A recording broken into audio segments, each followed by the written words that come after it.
This is the Public Health, Safety, and Transportation Committee meeting August 27th, 2024 is 4:01 p.m. Call to order, please. Chairperson Mike Seville. Present. Vice Chair Bill Donnell. Present. Alderwoman Wani Garza. Present. Alderman John Lash. Present. Alderman Ted Masiakos. Present. 5 present. Okay, we'll move to the first item on the agenda, approval of the minutes, 24-0532.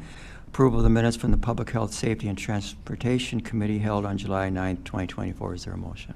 Motion to approve. Second. Motion been made by Alderwoman Garza, second by Alderman Lash. Any corrections, additions, or deletions?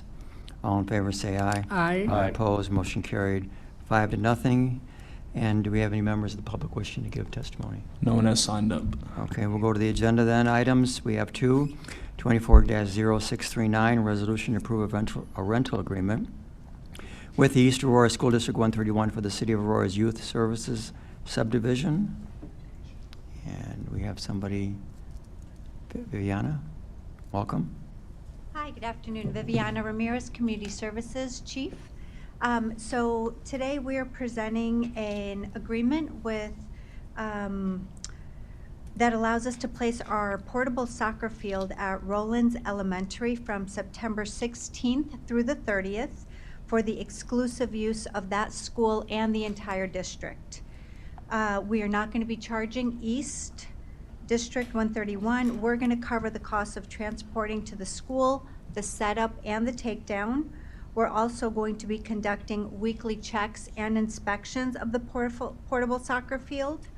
The agreement asks for the certificate of insurance from District 131, and they've agreed to the terms, including liability for damages to the field beyond repair.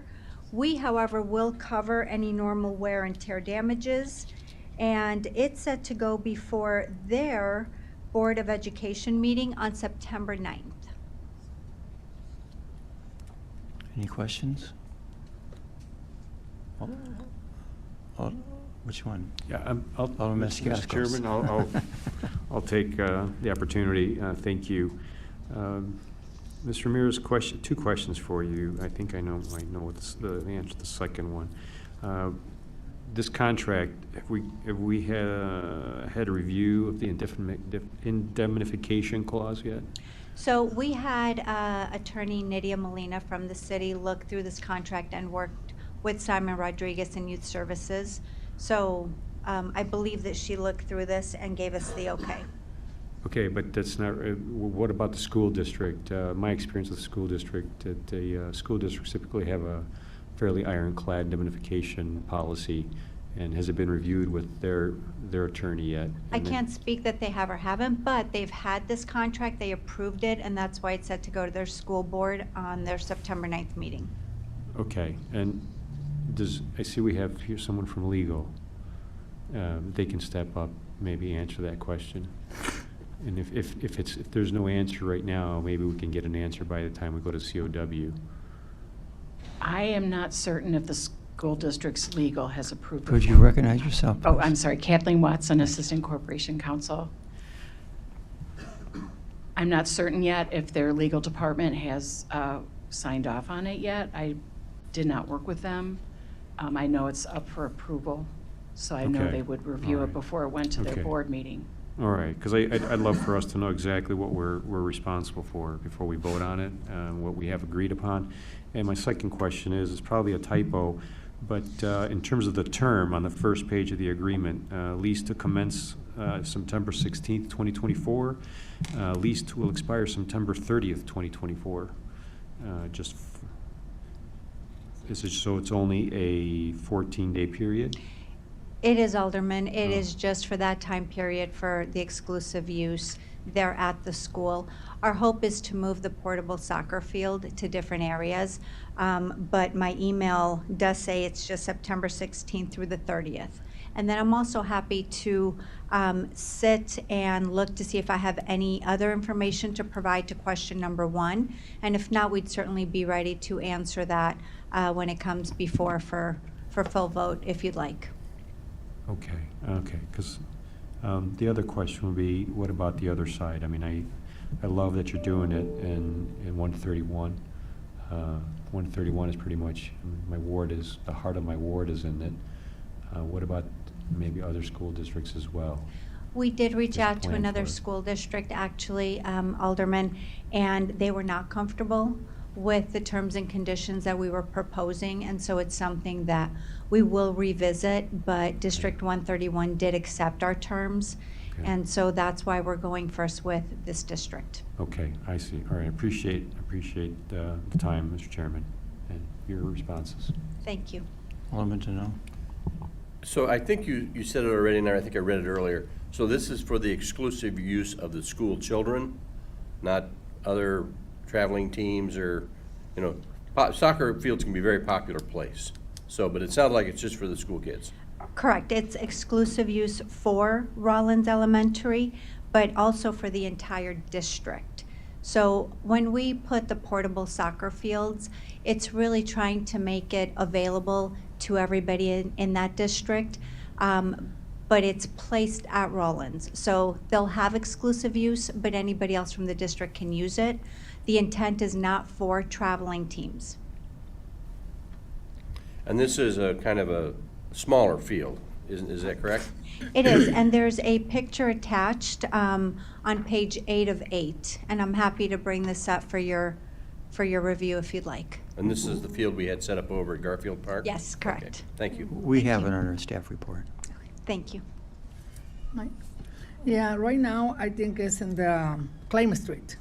So it's very small, but I don't know if they want to have an hours in there, because over here on the Claim Street, they have a sign, so until what time they have to be there, because last year when we have it in there, so we had some issues with the teenagers in the area.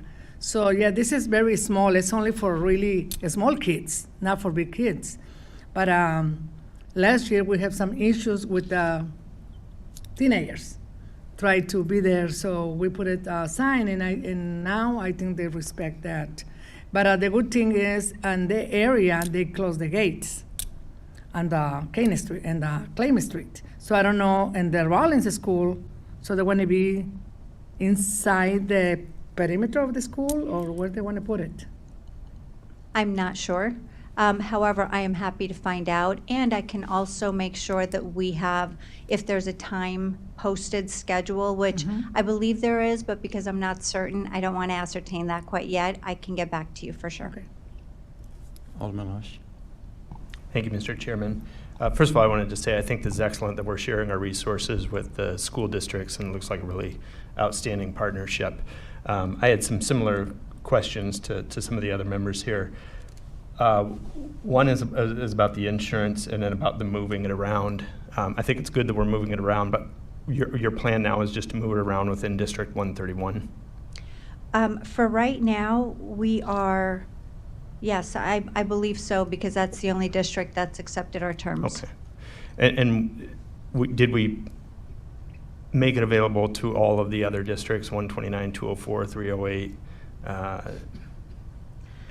Honestly, Alderman, I know we made it available, and I know that District 131 was the only one that accepted Okay. the terms, but I won't tell you with certainty if we made it available to all of them. Right.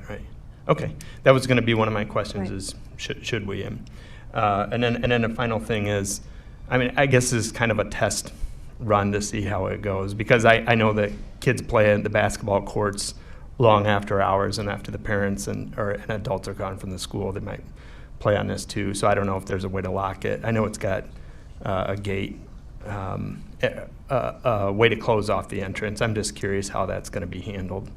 And you're right, there is a gate on it, but I'll definitely look, because I do think that, you know, collectively you've brought very good points, so I'd like to provide those answers as far as the time schedule and a locking mechanism. And then the final question was similar to what Alderman Masiacos said about the insurance. We're requiring them to have insurance. We're checking that they have it. Yes. My only concern is to make sure that if something happens on that property, there's no way that it can come back on us, which I think is. Correct, and to speak to that point, that's why District 131 was willing to accept our terms, and the other districts were not, and that's why we're starting here, because of the insurance issues. No further questions, Mr. Chairman. Okay. Thank you. Thank you. Any other questions? Is there a motion? Motion approved. Second? Been moved by Alderman Ted Masiacos, second by Alderman Lesh. Any further discussion? All in favor, say aye. Aye. Opposed, motion carried. Thank you very much. 5-0. Thank you. Second item on the agenda is 24-0642. And this is a resolution authorizing the Community Services Department to accept the donation of a refrigerated vehicle.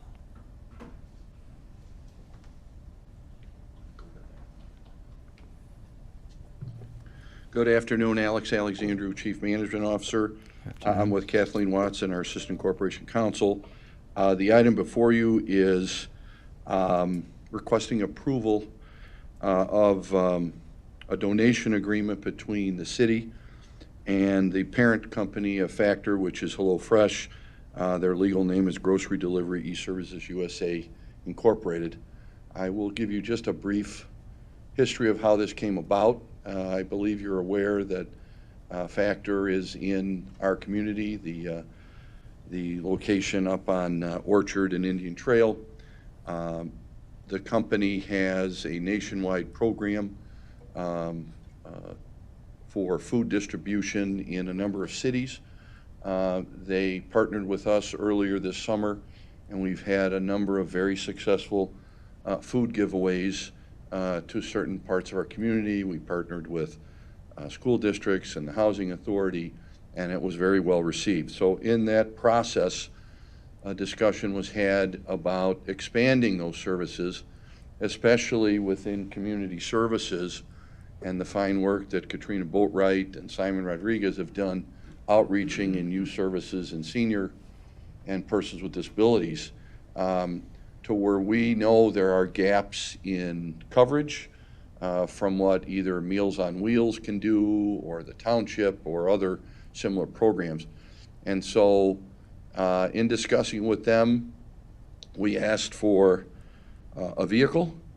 The vehicle then would be housed within community services, but we would utilize that throughout the year, not just in the summer, but all year round, to develop a food donation program centered in and around both the HelloFresh products when available, as well as the Factor meals. They already provide meals to all of our food pantries. And when I say all of them, Loaves and Fishes, Marie Wilkinson, Aurora Interfaith, and they are extremely popular with residents and persons who receive food from those food pantries. So this was a way we thought we can directly impact our community on a regular basis using the philanthropy offered by the HelloFresh folks and providing meals pretty much on demand as we set up collaboratively programs. So Kathleen and Deb Lang worked with the HelloFresh Legal Counsel to keep everything transparent and above board. The attached written agreement for the donation is before you. So it's pretty standard. Kathleen, I don't know if you want to cover any of the elements of the agreement, but it's a pretty straightforward agreement. Yes, they were mostly concerned about limiting their liability once they passed on the vehicle to us, which is to be anticipated. And we have in the past accepted vehicles using just a gift letter to recognize the donation, but they wanted a more formal agreement drawn up, so we worked with them to prepare this. So the vehicle would be fully owned and operated by the City of Aurora. It would become a city asset. And we currently do not have anything like it in our fleet. We don't have a photo. We available, can do we? get some photos. I know that we were working with them on some wrapping, so I think you've seen some city vehicles that have some promotional wrap type of thing, and so that's what it would be here. So we can have maybe some photos for COW.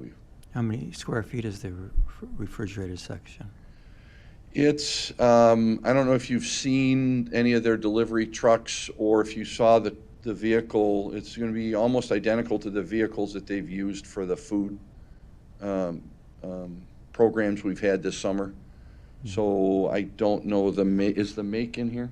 I don't know if it's No. like a small Dodge or but the backs are refrigerated. They're like kind of cube-like, but a little more streamlined. And the food that we'll be transporting, is that coming mainly from a Factor, or? It would come exclusively from either Exclusively. HelloFresh or Factor. We would have no responsibility to refrigerate it or hold it. We would literally get it in conjunction with them from either the Aurora warehouse or wherever they, some of the HelloFresh stuff was actually brought to the Aurora location and we picked it up there. Or I think they delivered it in big trucks. And you know how many times a day or a week we'll be using this truck? We are still developing our senior program, but I think the anticipation is we would use it every week, Every week, at least one day? at a minimum, Yeah, okay. Great. in addition to special events. So we're still working that out in terms of strategy. Any questions? Alderman Lesh? We need to know is the size of the truck. Gonna be truck or they're gonna be a It's- cargo van or No, how it's, kind? I would call it more of a cargo van. It's not Yeah, a big cargo van. truck. Oh, It's very okay. nimble, you know, we'll get a picture for you. Okay, so they're gonna be used only by Factor, is what you say? No, Oh, it's gonna be ours. We're us. gonna use it. So we have to pay the insurance and everything, right? Yeah, After we'll we cover have it, correct. Okay, okay. Correct, and then we will maintain it, operate it, and it'll be in conjunction with either community services events or civic engagement events, senior services. I mean, we have a lot of opportunity here to utilize this truck for the benefit of our community. Okay. What year is the truck? It's brand new. Oh, it's a brand-new one? Yeah. Wow, that's Wow. impressive. All right. That's great. Yes, Alderman Lesh? Thank you, Mr. Chairman. What does the wrap look like since it's 100% city-owned? Is it going to be a city wrap or is it going to be a HelloFresh city wrap? I think it's gonna be a combination. I haven't seen the latest. They've been working on it. It will be a combination. It's very typical that when somebody donates a vehicle, that they receive some credit. I think if you see, for example, on the tollway, the rescue vehicles, those are co-branded. So again, in recognition of their generous donation, I think even maybe in the agreement, it calls out for co-branding between the city and HelloFresh. And then a question on legal liability. If we're now accepting the food and transporting it in a vehicle that we own, something goes bad with the food, what liability and exposure do we have? Well, as a distributor, we would have liability, I think, but you could go upstream if it's not your fault. The hope, I think, of having the refrigerated vehicle would be that the food would be properly delivered and kept at the correct temperature to avoid food spoiling issues. Well, and the fact that we are picking it up the day of directly, so there will be no extended storage of it. It's really going to be a pass-through, just like we just did. And for the record, we're self-insured. We are covered for similar programs. We've been covered for years. And I'm confident we will implement the same safeguards and standards that we have had for all of our other successful giveaways that we do before COVID, during COVID, and since COVID. And then it just strikes me that a lot of it is actually sort of duplicating the work of the food pantries. I guess why didn't we just have them facilitate getting it over to a food pantry and working through one of them instead of? Actually, that's incorrect. We're supplementing what the food pantries have done. We've spoken to the food pantries, and they actually welcome this supplemental because they're also getting food from them donated, which I said earlier has been very popular. But some of the programs people have to pay for, like some Meals on Wheels programs, cost, and this will be at no cost to people. So especially when Katrina has gone out into our community on her different events and discussions, she has found that this is a great need in our community, and especially for persons with disabilities. So the Factor meal, the HelloFresh meal, you have to actually cook and prepare because they give you the ingredients. The Factor meal is ready to go. So if you ask any of the food pantries, The factor meals are like the first ones that fly off the shelf when they're given them.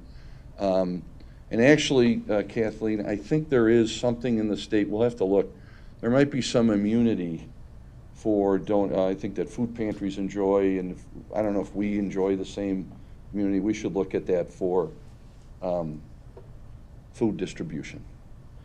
Certainly. Yeah, I've not researched that to date, But we can look at it. And have we looked at what additional staff we might need to pick up this new service that we're offering? And if so, We don't need additional staff. We're using existing staff. No different than we provide that we staff our food giveaways and the things we've done, the drive-throughs. We use all our existing staff. In fact, I'm very proud how well multiple departments work together to pull these off seamlessly. Okay, and then I guess my only two other comments, Mr. Chairman, is one is I want to just make sure we acknowledge the fine work of our police and fire yesterday in mitigating the situation at Factory yesterday with a potential. Yeah, I'm not sure that has anything to do with No. this matter, but It doesn't, but I just wanted to put it on the record. And then as far as this goes, I would say I would rather see them clean up the air and for the neighbors over there instead of the massive PR campaign that they're engaged in. So just putting that on the record. Do we have anybody here from Factor that wants to speak? no. Okay. Well, I think their donation is a generous one. And I think, as a community, I think we should welcome their generous donation and help serve our constituents that are, food challenged, more or less. So it's an interesting policy and program that we've never done, and I think it's a good idea. Any other questions, comments? Mr. Chair? Alderman Masiacos. Thank you. It's quite interesting situation. I agree with you. It's like, wow, they're donating the vehicle to us. Please explain to us just one more time here, because I think we got it all piecemealed. So we're getting a car from HelloFresh, donated to us, right? The food, they're also donating the food? Correct. So we're going to provide the person to transport it to the seniors with their food. So we're not buying the food, and we're not buying the truck. That is correct. Okay. It's all donated. Right, okay. Correct. And our staff, periodically, we're going to figure out a schedule of events and when, and actually how we're going to create a program Okay, to all right. distribute meals. Because that's where I wanted to go with this program, because I'm sure my next meeting, somebody was going to find out in my community about this program, they might want to say, hey, how do I sign up? Correct. Just like when we put out the Silver Shovel program. Correct. So the right? first step is accepting, Okay. with your consent, the vehicle, All right. while we work out the details. Okay, And again, we were also spurred by the tremendous positive reception that this past summer's food campaigns provided. I mean, they provided meals to thousands of people in Aurora, not just the Housing Authority, but seniors. So I think we're looking to capitalize on that and make it a consistent year-round, not just a seasonal activity. yeah, because I think, Ward Alderman definitely will be interested in knowing more about Absolutely. that program and Absolutely. how to get people signed up, and hopefully, is there a waiting list or not, and so on and so forth, how that can be treated, how's that going to be handled as well in our community. Correct. So I'm sure there'll be a lot of competition to get people on there, and by Ward Alderman, with people. I mean, I think we're going to try and create an equitable program throughout the city based on people's need. All right, well, thank you so much. Thank you, Mr. You're Chairman. welcome. Okay, any other questions Motion or to comments? Moved by Alderwoman Garza, seconded by Alderman Lesh. Any further discussion? All in favor, say aye. Aye. Opposed, motion carried, 5-0. Thank you. Thank you. Any other business to come before the PHS&T? Motion for adjournment is in order then? So moved. Second. Moved by Alderman Donnell, second by Alderman Lesh. All in favor, say aye. Aye. Opposed, motion carried, 5-0. We are adjourned at 4:25 p.m. Thank you.